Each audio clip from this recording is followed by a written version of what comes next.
महाभारत में यह संवाद उस समय का है जब महाभारत युद्ध प्रारंभ होने वाला था। मामा शकुनी के कहने पर दुर्योधन अपने सभी बड़ों से विजयश्री का आशीर्वाद पाने के लिए उनके पास जा रहा था। जब दुर्योधन विजयश्री का आशीर्वाद पाने की इच्छा से माता कुंती के पास पहुंचा तो माता कुंती एक कोने में बैठी महाभारत युद्ध के बारे में विचार कर रही थी। तभी उनके कानों में एक परिचित ध्वनि आई, प्रणाम छोटी माँ। माता कुंती ने पलटकर देखा तो दुर्योधन हाथ जोड़े खड़ा था। तो कुंती ने कहा, आयुष्मान भव पुत्र। यह सुनकर दुर्योधन बोला, ऐ क्या छोटी माँ, मैं तो आपसे विजयश्री का आशीर्वाद लेने आया था। तब कुंती मुस्कुराते हुए बोली, क्या यह आशीर्वाद तुमने अपनी माता से लिया है? पुत्र दुर्योधन ने कहा, नहीं छोटी माँ, वह आपके आशीर्वाद देने से पहले मुझे यह आशीर्वाद कभी नहीं देगी। कुंती बोली, तो क्या तुमने पितामह से यह आशीर्वाद ले लिया है?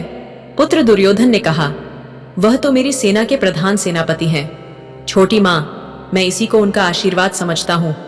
कुंती ने पूछा, तो पुत्र आचार्य द्रोण और कुल गुरु कृपाचार्य ने तुम्हें यह आशीर्वाद दे दिया है? दुर्योधन ने कहा, वे दोनों भी मेरी सेना के सेनापति में से ही हैं। तब कुंती ने पूछा, और विदुर से पुत्र? इस पर दुर्योधन ने कहा, वो मुझे यह आशीर्वाद कभी नहीं देंगे छोटी माँ, क्योंकि वह मेरी विजय चाहते ही नहीं है। महामंत्री विदुर मेरे हितैषी नहीं है। छोटी माँ, तो क्या आप भी मुझे काका विदुर की भांति विजयश्री का आशीर्वाद नहीं देगी? तब माता कुंती कहती है, हे पुत्र, विदुर को तुमसे कोई व्यक्तिगत आपत्ति नहीं है, लेकिन हाँ, यदि तुम हस्तिनापुर के विरोधी हो तो फिर वह तुम्हारा साथ कभी नहीं देने वाले, क्योंकि उन्होंने अपना संपूर्ण जीवन हस्तिनापुर की सेवा में ही लगाया है।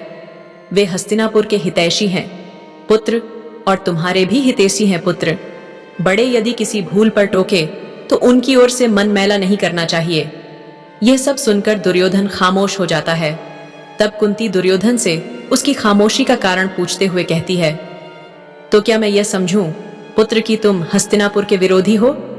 तब दुर्योधन कहता है, हस्तिनापुर तो हमारे राज्य की राजधानी है छोटी माँ, तो मैं भला उसका विरोधी कैसे हो सकता हूँ?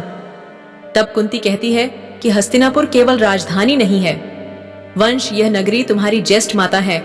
पुत्र, उसे केवल राजधानी समझने की भूल न करो। इस नगर के द्वार पर माथा टेक कर विजयश्री के आशीर्वाद की भीख मांगो। लेकिन हे पुत्र, तुम्हारी छोटी माँ के पास तुम्हारे लिए यह आशीर्वाद नहीं है। तब दुर्योधन कहता है, तो इसका तात्पर्य मैं यह निकालूं छोटी माँ कि आप मेरी विजय नहीं चाहती हैं।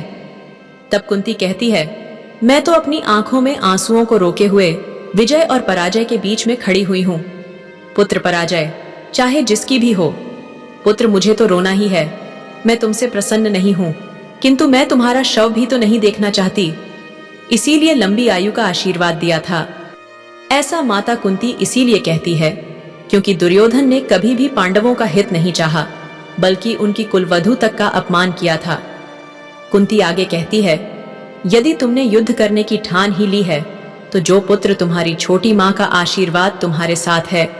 लेकिन दुर्योधन, एक बात याद रखना, मैं इस बात की गवाही नहीं दे सकती कि मेरे इस आशीर्वाद का कवच तुम्हें अर्जुन के बाण और भीम की गदा से बचा पाएगा या नहीं। यहाँ कुंती ऐसा इसलिए कहती है क्योंकि एक माँ भले ही अपने पुत्रों को उनकी गलती पर माफ कर दे, लेकिन एक पति अपनी पत्नी का अपमान करने वाले को कभी नहीं छोड़ेगा।